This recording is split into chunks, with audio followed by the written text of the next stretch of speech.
آج سے 11 سال پہلے شروع ہونے والے جس منصوبے کو مودی حکومت بہت بڑی معاشی کامیابی قرار دیتی تھی، بھارت میں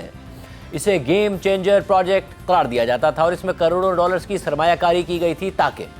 اس پروجیکٹ کے ذریعے بھارت کو پاکستان کو بائی پاس کرتے ہوئے سینٹرل ایشیا اور افغانستان تک براہ راست رسائی مل جائے۔ مگر اب خبر سامنے آئی ہے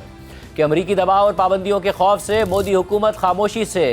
اپنے اس فلیگ شپ پروجیکٹ سے پیچھے ہٹ گئی ہے اور کام بند کر رہی ہے، جس سے بھارت کو نہ صرف خطے کی ایک اہم اقتصادی اور اسٹریٹجک پوزیشن سے ہاتھ دھونا پڑ رہا ہے، بلکہ مودی حکومت کی کروڑوں ڈالرز کی سرمایہ کاری بھی ڈوبنے کا خدشہ ہے۔ بھارت میں گیم چینجر سمجھا جانے والا یہ منصوبہ ایران کے پاکستان کی سرحد سے جڑے صوبے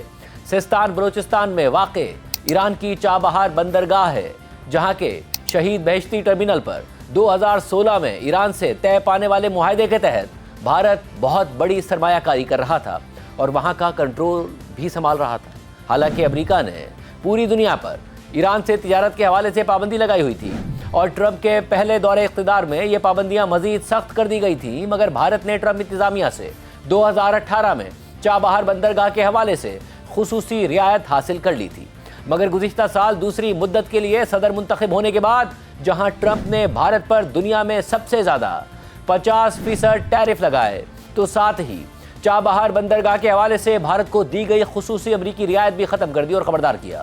کہ جو بھی چابہار بندرگاہ کو آپریٹ کرنے یا وہاں کسی اور سرگرمی میں حصہ لے گا اس پر سخت پابندیاں عائد کی جا سکتی ہیں۔ ٹرمپ انتظامیہ کی جانب سے یہ فیصلہ گزشتہ سال ستمبر میں کیا گیا تھا تاکہ ایران کو معاشی لحاظ سے مزید نقصان پہنچانے اور تنہا کرنے کے لیے زیادہ سے زیادہ دباؤ بڑھایا جا سکے۔ اور امریکی محکمہ خارجہ نے اپنے اعلامیے میں لکھا تھا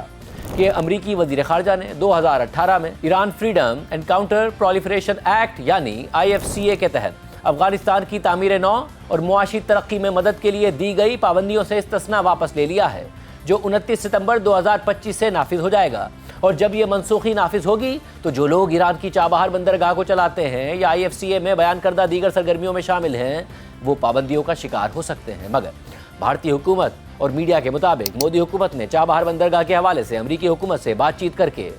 رواں سال اپریل تک کے لیے مشروط استثناء حاصل کر لیا تھا۔ لیکن اب بھارتی اخبار اکنامک ٹائمز نے اپنی رپورٹ میں دعویٰ کر دیا ہے کہ بھارت امریکی پابندیوں کے خوف سے چابہار بندرگاہ کے منصوبے سے پیچھے ہٹتا جا رہا ہے اور وہاں خاموشی سے کام بند کر رہا ہے۔ رپورٹ کے مطابق بھارت کی چابہار بندرگاہ میں شمولیت تقریباً ختم ہو گئی ہے۔ بھارت نے چابہار بندرگاہ کی ڈیولپمنٹ کے لیے ایران کو تقریباً 120 ملین یعنی 12 کروڑ ڈالرز منتقل کر دیے تھے اور یہ ادائیگی امریکہ کی جانب سے گزشتہ سال ستمبر میں اس بندرگاہ پر دوبارہ پابندیاں لگانے سے پہلے کی گئی تھی۔ امریکہ نے 29 ستمبر 2025 سے چابہار بندرگاہ پر پابندیاں دوبارہ نافذ کر کے بھارت کی اسٹریٹجی کو مفلوج کر دیا تھا۔ تاہم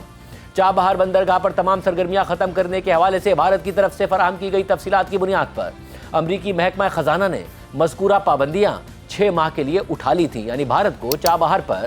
اپنی سرگرمیاں روکنے کے لیے 6 ماہ کا وقت دیا گیا تھا، جو اس سال 26 اپریل تک ہے۔ ایک سرکاری ذریعے کے مطابق امریکی پابندیاں دوبارہ لگنے سے 1 سال پہلے بھارت نے وہ تمام رقم ایران کو منتقل کر دی تھی جو بھارت کی جانب سے چابہار بندرگاہ کی ڈیولپمنٹ کے لیے ایران کو دینے کا وعدہ کیا گیا تھا، اور یہ رقم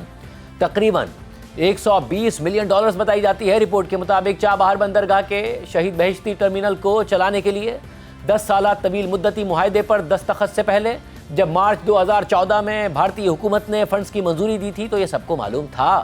کہ امریکہ اس بندرگاہ پر پابندیاں لگا سکتا ہے۔ رپورٹ میں مزید بتایا گیا ہے کہ انڈیا پورٹس گلوبل لمیٹڈ، جو ایران میں بھارت کی مالی معاونت سے بننے والی چابہار بندرگاہ کی ڈیولپمنٹ اور آپریشن کا انتظام سنبھالنے والی سرکاری کمپنی ہے، اس کے بورڈ میں شامل سرکاری ڈائریکٹرز نے دوبارہ امریکی پابندیاں لگنے کے بعد اجتماعی طور پر استعفیٰ دے دیا اور ادارے کی ویب سائٹ بھی بند کر دی گئی تاکہ بندرگاہ سے وابستہ تمام افراد کو ممکنہ پابندیوں سے محفوظ رکھا جا سکے۔ رپورٹ کے مطابق ایک اور سرکاری ذریعے نے بتایا کہ بھارت کے پاس چابہار بندرگاہ سے نکلنے کے سوا کوئی دوسرا راستہ ہی نہیں ہے۔ خوش قسمتی سے وہاں ہمارے کوئی اثاثے نہیں ہیں، ہم صرف ایران کی افرادی قوت کے ساتھ بندرگاہ چلا رہے تھے اور یہی ہمارا اصل کام تھا، لہٰذا امریکہ کی طرف سے پابندیوں میں نرمی ہونے تک ہمیں چابہار بندرگاہ سے نکلنا پڑے گا۔ رپورٹ کے مطابق حالیہ مظاہروں کے تناظر میں اب چابہار بندرگاہ میں بھارت کی موجودگی کا انحصار ایران میں ممکنہ رجیم چینج اور جوہری پروگرام کے حوالے سے موقف پر ہوگا، جو امریکی پابندیوں کی بنیادی وجہ ہے۔ ایران کے پاکستان سے متصل صوبے